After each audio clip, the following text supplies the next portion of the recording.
All right. Shalom. First and foremost, I want to give all praises, honor, and glory to Yahweh, Bahasham, Yahweh Shai, Bahasham, Recha Kodash. Double honors to the elders and the apostles of Great Millstone, and peace and blessings to the elect. And I'm just going to be continuing with the book of Daniel, the seventh chapter. I think yesterday I went through the first seven verses, which was a little bit in depth. Um, but we're going to continue from the eighth verse on down, and Lord willing, try to get through the whole chapter today. So, picking up where we left off with the seventh chapter, which was dealing with the fourth beast that Daniel saw, and that fourth beast represents the Roman Empire. Okay, and he basically described how dreadful and terrible it looked, and so on and so forth. So, and now this fourth beast that Daniel described, getting to the latter end of it, he mentioned it had 10 horns. So you can imagine some crazy looking animal or creature, and in its head there are 10 horns, which this was symbolic, okay, because the the beast itself represented the Roman Empire, and within the Roman Empire, just like for example within the the alliance of NATO and the EU, the beast today, you have different member countries that make up this power, right? So back then, you had a version of today what you call the EU back then, which were the ancient 10 horns, and they had ancient names such as the Visigoths and Ostrogoths and Burgundians and Anglo Saxons and Heruli and the Franks, and the list goes on. Okay, so those were the original 10 horns. Now in verse 8, Daniel says, I considered the horns, and behold, there came up among them another little horn. So among the 10 horns, he saw another little horn that came up, before whom there were three of the first horns plucked up by the roots. And behold, in this horn were eyes like the eyes of man, and a mouth speaking great things. Now, in this verse, in verse 8, the other little horn that Daniel saw come up represents America or Babylon. And when you look among the original 10 horns, you had one of them being the Anglo Saxons. And if you look at the region where the Anglo Saxons dwell, you have basically today it's a part of what you know as the UK. Okay, but it was also in ancient world came to be known as Britannia, right? And we know that Britain or the UK was one of three world powers that came and colonized the Americas. European powers, let me put it like that, that came and colonized the Americas, and and uh, America or the U.S. was originally known as the 13 colonies, right, which was under Britain. So this little horn that came up among those horns before, you could say this horn, which is America, really came from the Anglo-Saxon horn, right, which was one of the 10 horns going back to the ancient world. Okay, which we know America came from Britain. So that's the little horn before whom three of the first horns were plucked up by the roots. Now this the horns being plucked up by the roots are in history, we know these as the wars that were fought between America and the French, the Spanish, and the British. I believe they had the Spanish American War, the French American War, if I'm correct, and also you had the Revolutionary War, which was basically between the U.S. or America and the British. And the reason it says they plucked them up by the roots is because you could say they uprooted them, right? After they defeated them in those wars, they basically took over this western part. Okay, so now how do we know about the three horns, right? The French the Spanish, and the British, they go back to these 10 original horns. Okay. In the ancient world, the British come from the Anglo-Saxons, meaning if you look at the region of the kingdom of Anglo-Saxons or so on, that's where today UK is or Britain is. And if you look at the region for where the Visigoths, which were one of the 10 horns, where they dwelt, I think I actually pulled up one of the images here, right? I just typed in Visigoths kingdom, and if you pull up a map, you can see um, maybe a better, if I could get a one on a world map, but it's basically where modern day Spain is. Okay. But as you can see, it says the kingdom of the Visigoths, which was also known as Hispania. Okay. Visigoths in Spain, early Visigothic Spain. So there's your second horn, right? You have the British, which in the ancient times, as one of the 10 horns, they would be the Anglo-Saxons. And then you had the Spanish, which would go back to the Visigoths. And I'm correlating the modern names to the ancient names or the ancient 10 horns. And then you had the French, which would go to the Franks. Okay, or go back to the Franks. Now, if you look up here, Kingdom of Franks map, you will see that this region that's highlighted here, right, which is known as the Kingdom of the Franks, and you can see the Anglo-Saxons is up here, right? You see London right there. So you have the Franks. This is the same region that you know today as France, as you can see right here. Okay, and when you look it up,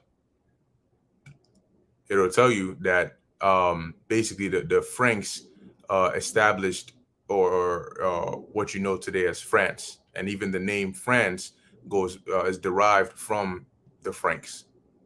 Okay, so tying all this back together, back in Daniel 8, the little horn is America.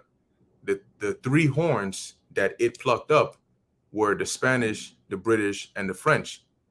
Okay, but when you correlate them to the 10 horns, they would be the Anglo-Saxons, the Visigoths, and the Franks. Now it goes on to say, and behold, in this horn were eyes like the eyes of man, and a mouth speaking great things. Okay, now the eyes like the eyes of man and the mouth speaking great things. We know that one thing about America that we say is they speak very proudly, okay, but also very blasphemously, which are the things that they promote over here. But also going into their eyes, which goes into their left hand wisdom, okay, and their sorceries and witchcraft and all of that, but really their left hand wisdom, because when you go to, let's pull this up. I believe it's Revelation.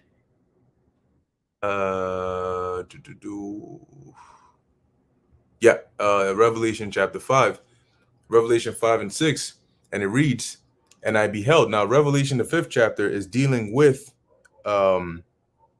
Revelation, the 5th chapter, is dealing with Yahushua. Okay, it goes into how, if you read the chapter, we've done breakdowns on it, but the point is, this was about Yahushua being the only one who was able to loose the seals of the book to do what he did.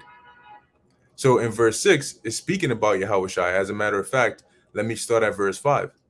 It reads, and one of the elders saith unto me, unto John, because he was weeping, weep not. Behold, the Lion of the tribe of Judah, the root of David, which means that Yahushua was from the lineage of David. Root is a term that's used in, like, when you think about trees, right? And that's why you have something called like a family tree. You have branches and roots and all of that. So Yahushua was of the lineage of David, and that in itself tells you that he had to have been biologically related to Joseph, because Joseph, his father, the carpenter, was also of the lineage of David. And if Joseph never passed on his seed into Mary, Yahushua wouldn't be of the lineage of David. Continuing, it's talking about Yahushua, right? It says, hath prevailed to open the book and to loose the 7 seals thereof, which 7 represents completion. So it doesn't always mean a literal seven. Verse 6, and I beheld, and lo, in the midst of the throne and of the four beasts, and in the midst of the elders stood a lamb as it had been slain. And this lamb, having been slain, represents Yahushua. Now it goes on to say, having 7 horns and 7 eyes, which are the 7 spirits of God sent forth into all the earth. Now the 7 horns and 7 eyes represent complete power and complete wisdom, which Yahushua has. Okay, because 7 represents completion. And in this case, the horns represent power and the eyes represent wisdom. So when you go back to Daniel 7, okay, and it speaks about in the 8th verse, it talks about this horn having eyes like the eyes of man. It's going into that their left hand wisdom, which really comes from their sorceries and witchcraft and all that they do on the left hand side. Okay, but through that they're able to the scriptures tell you that they are wiser than Daniel. There's nothing there. I think it says there's no secret that you can hide from them. And a mouth speaking great things. So when you look at, because this horn represents an actual nation, right? America, Babylon, and Babylon is majority the people, right? The land itself doesn't really do anything, right? It's the people that make the land. Sodom and Gomorrah was not destroyed because of the actual land. It was destroyed because of the inhabitants and what they were doing. So the country itself doesn't speak with a metaphor, a literal mouth, but it's about the energy and the vibration and the things that they do, and actually some of the things that they actually say and promote. And as we keep on reading, is going to expound on that. Verse 9, I beheld till the thrones were cast down. So remember, Daniel is still seeing this vision. So in this vision, he sees the Roman Empire, but he sees it as some dreadful, terrible looking beast with 10 horns. And then he goes on to describe what else he's seeing about this horn and the little horn and the 3 horns that are plucked up. Then he says, I beheld till the thrones were cast down, and the Ancient of Days did sit. And the Ancient of Days is the Most High, Yahweh. He is known as the Ancient of Days because he has no beginning and no end, whose garment was white as snow, and the hair of his head like the pure wool. So he had a woolly hair. Woolly hair translates to what so-called Negroes have, the texture of your hair that you have. It would be considered woolly. His throne was like a fiery flame, and his wheels as burning fire, which is talking about his chariot. Verse 10, a fiery stream issued and came forth from before him. Now, this fiery stream, could have been a laser from a chariot, or Daniel could have actually just been seeing like an actual fiery stream. Okay. It says thousands ministered unto him, and 10,000 times 10,000 stood before him. The judgment was set, and the books were opened. So what Daniel was seeing was the time of judgment, when the Most High was ready to bring judgment upon the earth, that ultimate judgment. Verse 11, I beheld then, because of the voice of the great words which the horn spake, I beheld even till the beast was slain, and his body destroyed and given to the burning flame.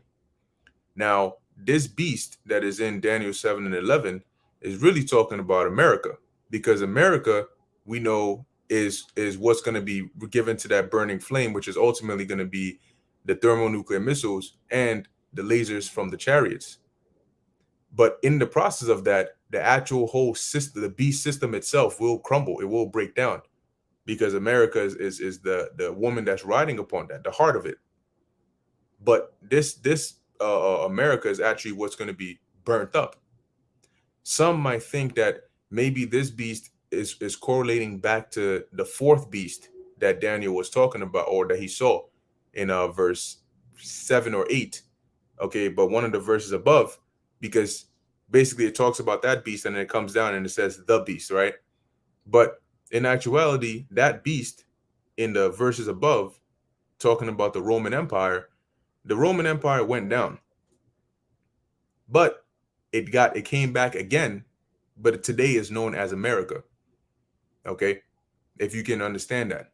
So today, and that's why this America is designed after Rome. If you actually study how the ancient Rome was like, you will see the parallels between America and ancient Rome, and that's because it's the same spirit that's back here again.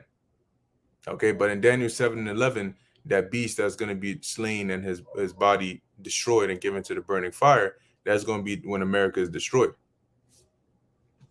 Verse 12, and that's going to also involve the breaking down and destruction of the actual beast system itself. So verse 12, it says, as concerning the rest of the beasts, so as concerning the rest of the beasts, which is talking about the first, second, and the third, right, which in the part 1 we went into, which was dealing with the Assyrio-Babylonian Empire, the Medo-Persian Empire, the Greeks, and so on and so forth. So concerning them, which those beasts represent different nations that ruled the world at one point, right? So it says they had their dominion taken away, yet their lives were prolonged for a season and a time. So we're at the point of Daniel is seeing that like he said, the judgment was set, and then he saw that the beast was destroyed. And then concerning the rest of the other beasts, what he saw was that they had their dominion taken away. So they weren't, obviously their dominion, meaning their rulership or sovereignty, that was taken away, but their lives were prolonged for a season and a time. So that's why, number one, you see these other nations, for example, the modern day Assyrians, the modern day Persians, which are the Iranians, or the modern day inhabitants of the Babylonian Empire, or so on and so forth. They're not really in a position of world power now, and even less when the judgment comes, because these other nations, they're going to be put in captivity, as it tells you in what's that, Revelation, the 20th chapter. They're going to be put in captivity for 1,000 years, and then after that, they're going to get their regular lives back, and of course be tributary unto us. Okay, but as it says, they had their dominion taken away, meaning their rulership, their authority was taken away, but their lives were prolonged for a season, so they ain't going to be completely destroyed.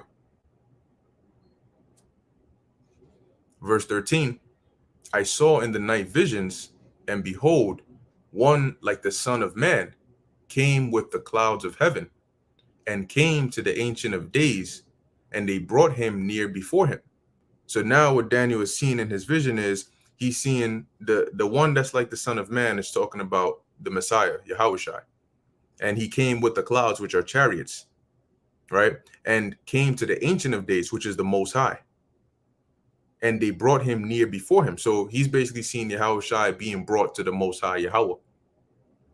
And what happened when he got there? Verse 14, and there was given him dominion, which is rulership, and glory, and a kingdom, that all people, nations, and languages should serve him. So what does that mean? That means that Yahushua is going to rule over basically everything and everyone. And there's a precept that talks about it, that the Most High has subjected everything under Yahushua, with the exception of the Most High himself.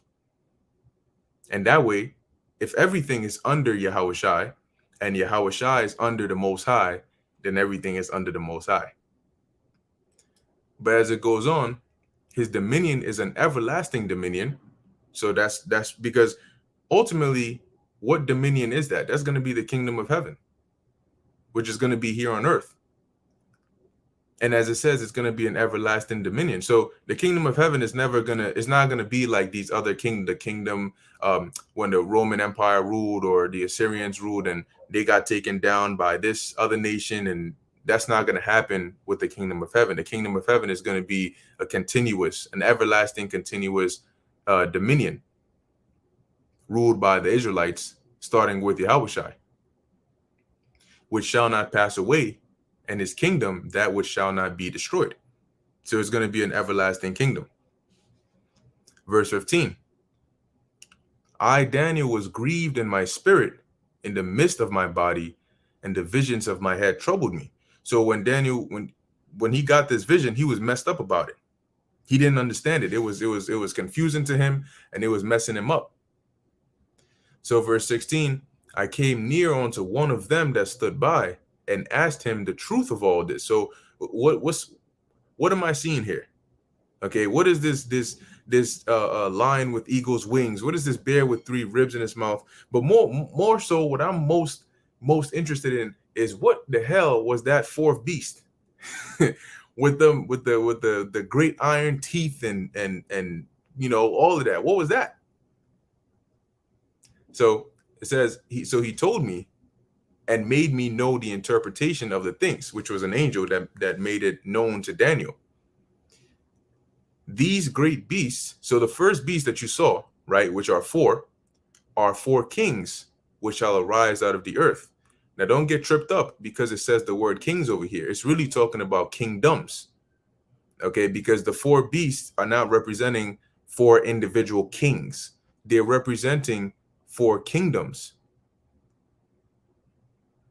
So these great beasts, which are four kings which shall arise out of the earth, meaning that you were going to have these kingdoms come up at different times. Really, it was sequentially, but they were all going to reign on the earth at a given point. And at the time when Daniel was receiving this vision, it still is like partially historic and partially prophetic, meaning that at the time Daniel received his vision, some of it had come to pass, but the bulk of it had not happened yet. So the part about the Assyrio-Babylonian Empire, that part had happened. The Babylonians came up and they took over Assyria. As a matter of fact, Daniel was receiving this vision and he's in Babylon. Okay. Verse 18. But the saints of the Most High shall take the kingdom. So basically, you're gonna have these different world empires. They're gonna come up into power at some point, and they're gonna reign over the world. And we know that happened, right? Secular history. But at the end of the day, the saints of the Most High, which the saints of the Most High are Israelites, and there are numerous precepts to prove that. A saint is not just saint this or saint that. They just throw that. No, specifically, a saint is an Israelite. So even these wicked Israelites that are not behaving like sons of God, they're still technically saints. And let's prove that. Saints, even those, might need to space that out, or even them.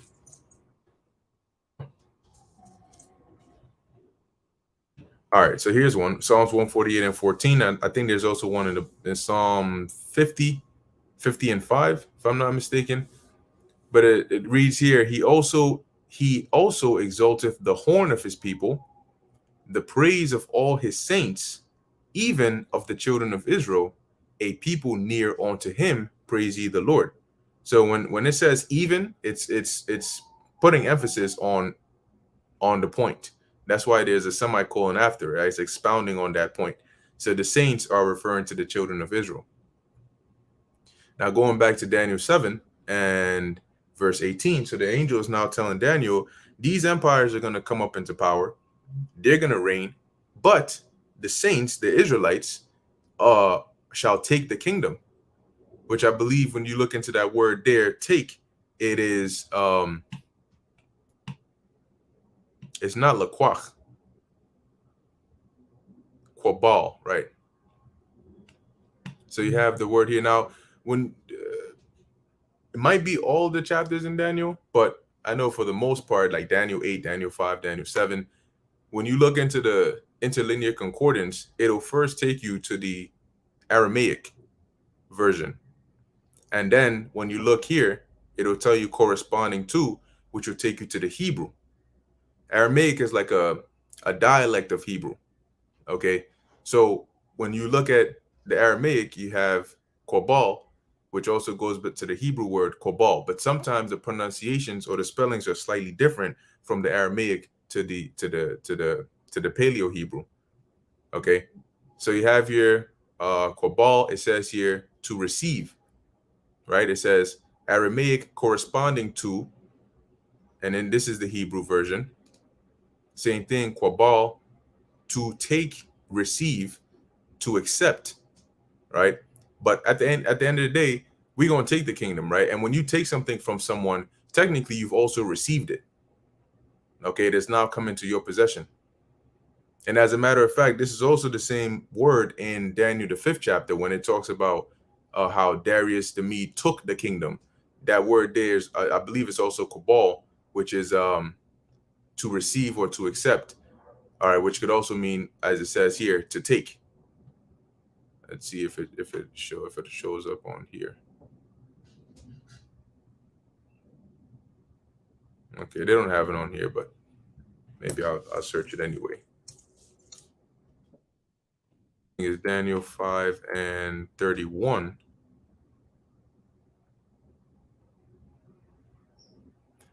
Took, right? So let me actually read it. So and Darius the Median took the kingdom, which is talking about Babylon, right? Being about 62 years old, so 62 years old. And when you go into the word took, you can see it's the same word there, which is quabal, right? In the Aramaic, to receive, and then corresponds with the Hebrew quabal, which also means to receive or to accept, to receive one to the other, to take.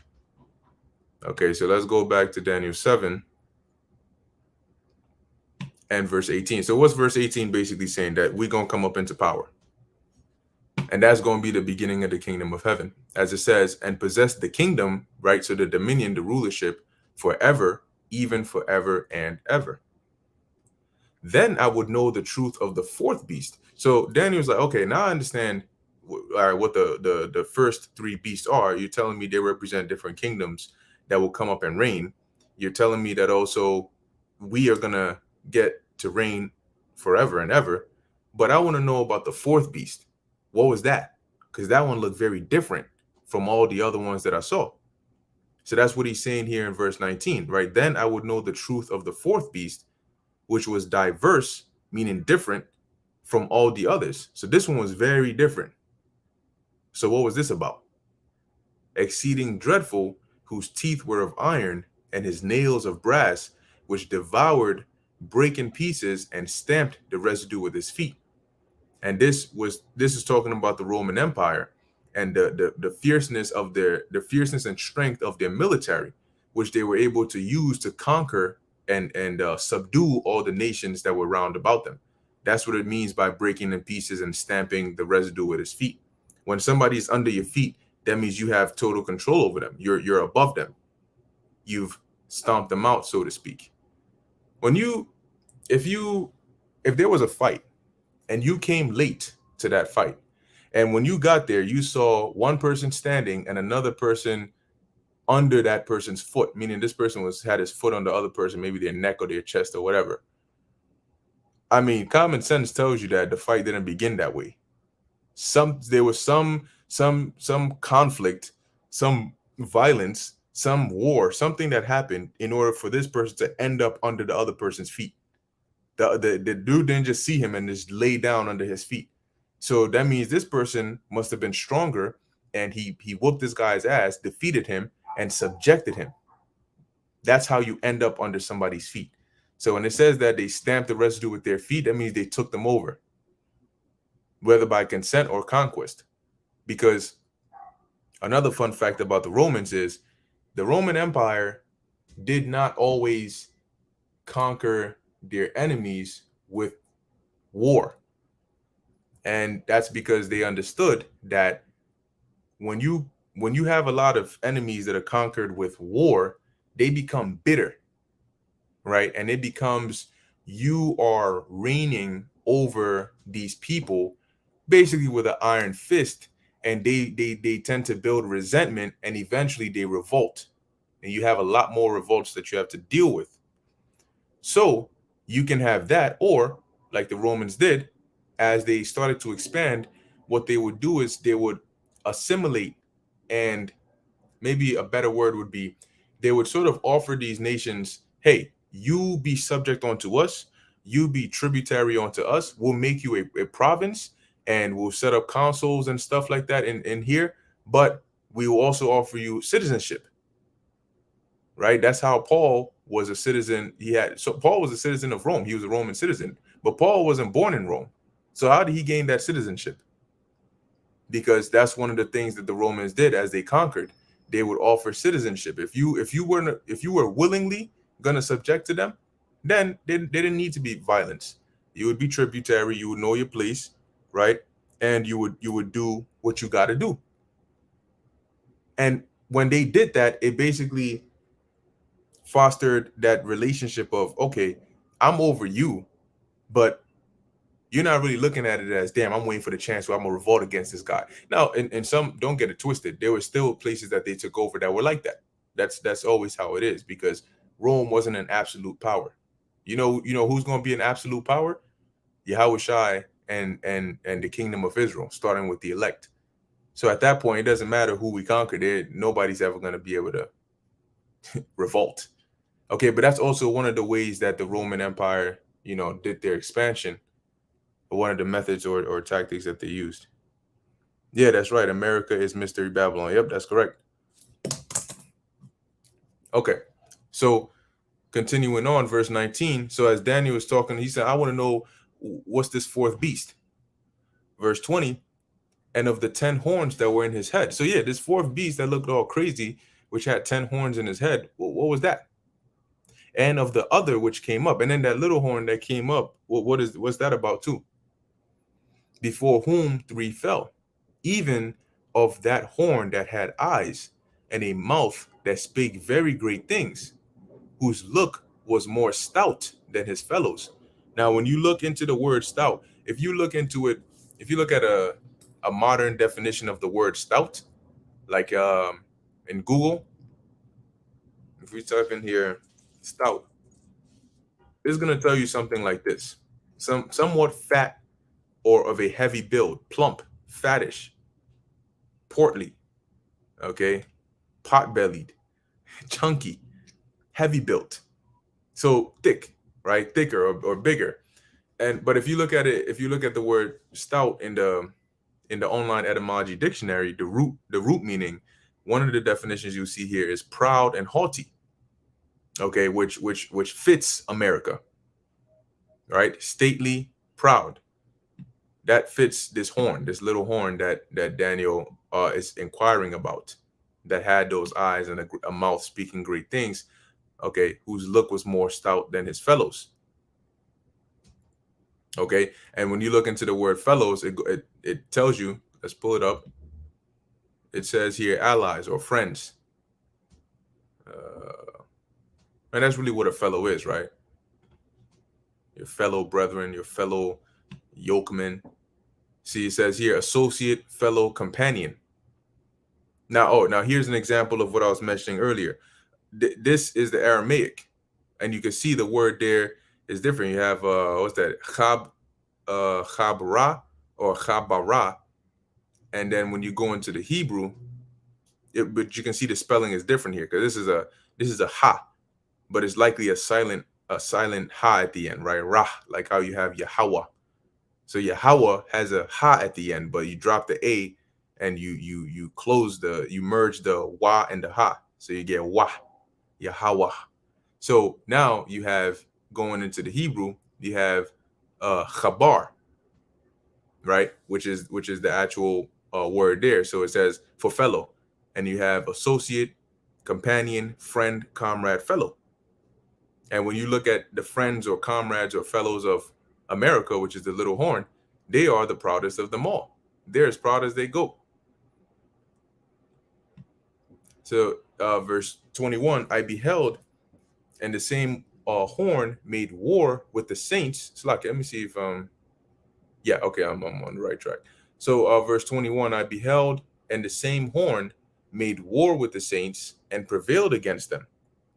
Now this horn, once again, is talking about America, and the saints are talking about the Israelites. And the for example, when America came up into power, they made war with both the northern and the southern kingdom. Okay, but you can ask yourself, how is it that today, the Native Americans that are living on reservations descend from the Native Americans that pretty much owned the Americas, or they had the they were the ones here living here, right? So how did they end up on reservations? And the settlers end up with basically taking up all this other space here through war. So one example of actual physical war, when you look this up, the American Indian Wars, it'll tell you the American Indian Wars, also known as the American Frontier Wars and Indian Wars, were fought by European governments and colonists in North America, and later by the United States government and American settlers against various American Indian tribes. And those American Indian tribes are part of the Saints because they're Israelites. These conflicts occurred in the United States from the time of the earliest colonial settlements in the 17th century until the end of the 19th century. The various wars resulted from a wide variety of factors, the most common being the desire of settlers and governments for Indian tribes' lands. The European powers and their colonies also enlisted allied Indian tribes to help them conduct warfare against each other's colonial settlements. Yeah. So you would not only, it wasn't just Esau against Gad or Reuben or the tribes. They would also have certain tribes, certain tribes that would basically, like today you would call them like a sellout, but they would work with them for whatever they would get in return to basically go against other tribes and their lands and so on. Because keep in mind, right, that when the Native Americans or the 10 tribes came to the Americas, they were dwelling here. But it doesn't mean that it was all la-di-da and everybody was all happy and sweet and everything was all good. No, you also had intertribal warfare. Different tribes would have conflicts with other tribes and they would go back and forth and so on and so forth at times. It says after the American Revolution, many conflicts were local to specific states or regions and frequently involved disputes over land use. Some entailed cycles of violent reprisal. Okay, so now going back to Daniel 7, it says here that that little horn, that same horn made war with the saints and prevailed against them. So I just gave you one example there. But also keep in mind that they also made war against not only just the northern kingdom, but the southern kingdom too. And war does not necessarily mean that it's always in the form of what you see, like guns on the battlefield and do. No, the fact that we're still under them right now, they're not right now. We're still under war, or we're still at war. There's psychological warfare, there's chemical warfare, biological warfare. They're still conducting all of these things, and they're targeting primarily Israelites. When they came out and they said, "Oh, we want you to roll up." Let me be very careful. We want you to roll up them sleeves, extend that arm, and do what's right. Okay, and then they said that primarily we got to target them blacks, Latinos, and Native Americans. That's also biological warfare. Because yeah. Let me stop right there. Okay, but the point is, as it says, and prevailed against them. That's how we came under the foot of Esau, and still suffer, in our land, in the land of our captivity today. Verse 22, until the Ancient of Days came. See, and judgment was given to the saints of the Most High, and the time came that the saints possessed the kingdom. So Esau prevailed against us, even though now we know who we are and we're prophesying, we're still under them. And it isn't going to be until ultimately Yahweh sends Yahushai back to uproot this devil that we're going to be up from under them. Right? As it says, and judgment was given to the saints of the Most High, and the time came that the saints possessed the kingdom. So when the Yahushai comes back, he's going to take this place down, which is going to be that destruction of that little horn. And then the kingdom of Israel is going to begin, where the saints are going to possess the kingdom. We're going to gain that dominion. Verse 23, thus he said, the fourth beast shall be the fourth kingdom upon the earth. So now, after Daniel has asked his question, the angel is now answering his question. So the angel says, okay, you asking about the fourth beast? The fourth beast is going to be the fourth kingdom upon earth, which is the Roman Empire, which shall be. Now, you notice it says here, the fourth kingdom, right? But when we read up above a couple of verses in verse 17, when Daniel was talking about the beasts, the angel told him, these great beasts are four, which are four kings, which shall arise out of the earth. And I told you, don't get tripped up on the word kings. It's really talking about kingdoms, which is why when you come down to verse 23, he then refers to the fourth beast as the fourth kingdom. Okay? Because Rome, or the Roman Empire, was a kingdom, or, the dominion, not an individual. The fourth beast shall be the fourth kingdom upon earth, which shall be diverse from all kingdoms, and shall devour the whole earth, and shall tread it down and break it in pieces. Meaning they were going to come up in power, but they were going to rule differently than the previous empires before them, which, as I mentioned in the part one of this of Daniel, the 7th chapter, that Rome ruled with a senate. They didn't have just a sole monarch like ruler. Even when they had emperors, they still had the concept of a senate, which was a body of individuals that would, decide on certain matters, and ultimately give like the go ahead, sort of like a countersign on, what it is. Now, certain emperors could have just been like, I don't give a damn about the senate. I'm gonna do whatever I want to do anyway. But most of them wanted to comply with the senate because it wouldn't really end too well for you. If you had the Praetorian Guard on your side, then maybe you could get to a certain point. But if the Praetorian Guard switched up on you and they wanted to listen to the Senate or whatever, or they wanted to just turn on you, then you're done. And keep in mind too, there's a lot of politics going on, right? The Senate could influence people or do backhanded stuff, or hire people to kill an emperor. There are people on there that would be very bitter, and they would agree and say, yo, listen, we gotta take this guy out because he's not trying to listen to us, or we got to turn the people against them. So they rule differently than the previous ones.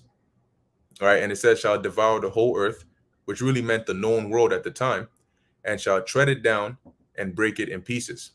So that's how they got up in power. They basically subjected, the other kingdoms and other peoples under them. Verse 24, and the 10 horns out of this kingdom are 10 kings that shall arise. Once again, it's not talking about 10 actual literal individuals. It's talking about kingdoms. Okay, these 10 kingdoms were, not as big as obviously the Roman Empire itself, but they were within the Roman Empire, meaning they were kingdoms. But when Rome came up into power, it basically devoured them and made them subject onto Rome. So it says, and another shall rise after them. So you had the 10 horns, and another horn which shall rise after them, which is America, and he shall be diverse from the first. So this horn that was going to rise after them was going to be different than the original 10. And he shall subdue 3 kings, which we've already broken down was when America fought against the British and the Spanish and the French. Verse 25, and he shall speak great words against the Most High. So let me actually finish this. It says, and shall wear out the saints of the Most High, and think to change times and laws, and they shall be given into his hand until a time and times and the dividing of time. So he shall speak great words against the Most High. America, like I mentioned before, is a country. It's filled up with people. There's a certain custom and lifestyle that is lived here. So the actual land does not have a big ass mouth on it that just starts talking shit every day. But it comes from what the people here say, how they act, how they behave. Okay. And the blasphemous behavior that they exhibit towards Yahweh Ba'Shem Yahweh Shai and the angels and the Israelites, all of it. Okay, but mainly Yahweh Ba'Shem Yahweh Shai. And they speak proudly okay, against the Lord, and shall wear out the saints of the Most High, which, as we can see, even on our day to day, matter of fact, they did it. Obviously, you had hardcore chattel slavery, you had the whole Jim Crow era, but even till today, there is a system that is designed to keep you oppressed. That's why predominantly you see Jake in the hoods. Predominantly, when you turn around, what you see is there's a McDonald's or a Burger King or whatever. That's you ain't gonna see a Trader Joe's or Whole Foods. That's in the Edomite neighborhoods. Okay, and that's to keep you down in the low state. You look at the places Jake go to school, the places that they work, the kind of jobs that they do, the narrative that's pushed against them, like all of these things are wearing out the saints, and the saints are the Israelites. So you may not be shackled up physically, getting your back whipped, picking cotton, but in a way you're sort of still in that position, shackled mentally, and you're still subject to them. They've just switched it up a bit. Continuing, and think to change times and laws, which we see them do that all the time, right? They declare when is the time for this, when is the time for that. They say, oh, starting at this day is going to be officially this time of the year, or starting at this day we're going to have daylight savings, or we're going to move time forward an hour or back an hour. Like they basically have it in their minds to do these things, and also to change laws. So when you look into the word laws, one of the definitions shows of God. So what are they doing? The Most High set divine laws. They basically said, no, no, no. These are the laws. You want to have multiple women? No, no, no. We ain't dealing with that. But you know what though? You could be a sodomite. You could. It's okay to be a yeah, okay, a TG. That's all good. It's all sweet. It's good in the hood. And they shall be given into his hand. That they are the Israelites. The he is Esau. But here it's really the horn, right? That is talking about. So, and they shall be given into his hand, meaning we were going to be subject unto them until a time and times and the dividing of time. Now, the time is representing 100 years. Times is double that, which is 200 years. And the dividing of time is half of 100 years, which is 50 years. So when you put it together, a time is 100, and is another way of, like in arithmetic, and is another way of saying plus. So you're saying 100 years plus 100, or plus 200 years, which is the times, and the dividing of times plus 50, that's 350. And that 350-year time period is very key. It's actually mentioned in other parts of the scriptures in different ways. Sometimes you'll see it says like 1,203 days, or it'll say something like 3 days and a half or something like that. Okay, but this 350-year period was really the period that we were completely given into the hand of Esau. Like I mentioned, where we were under their control, we were getting whipped. You couldn't read or write. Like we were completely at their mercy. Even leading into the times where you have things like Jim Crow era and so on and so forth, where they could just come up to your crib, take your son and go lynch him, or whatever the case is. Verse 26, but the judgment shall sit, and they shall take away his dominion, to consume and to destroy it unto the end. So at the end of the day, the judgment is going to be set, and that's going to be that this horn, or this kingdom, is going to be taken down and is going to be destroyed, and in its stead is going to be the kingdom of heaven, right? Verse 27, and the kingdom and dominion, so the power, the rulership and authority, and the greatness of the kingdom under the whole heaven shall be given to the people of the saints of the Most High. And that's going to start with the elect. So it's when Yahushua comes back, okay, and it's going to start with Yahushua and the elect. And the elect are not just 144,000, okay? And also, the elect are not only in America.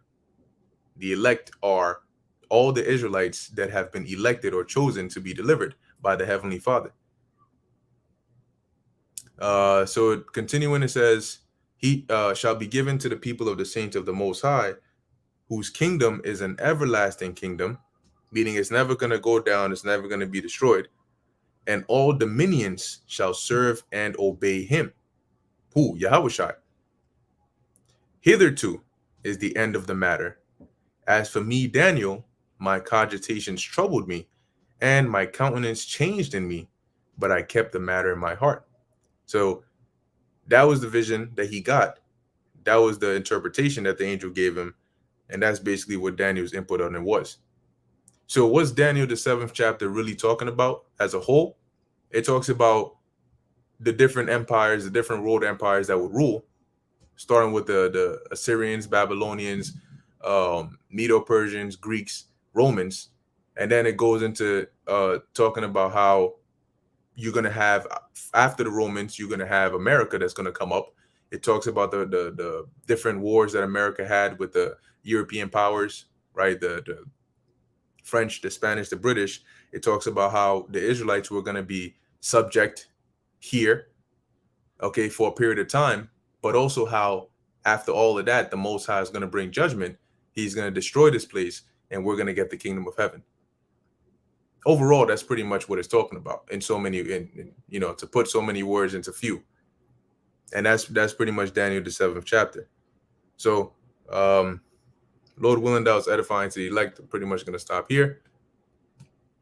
Like I said, there are parts in here that you can spend more time reading more about. If you're more interested in the American wars and those kinds of things, you can definitely read about those. But I'm going to end it here. Lord willing, this is edifying to the elect. In closing, I want to give all praises, honor, and glory to Yahweh, Bahasham, Yahweh Shai, Bahasham, Racha, Kodash. Until next time, Shalom.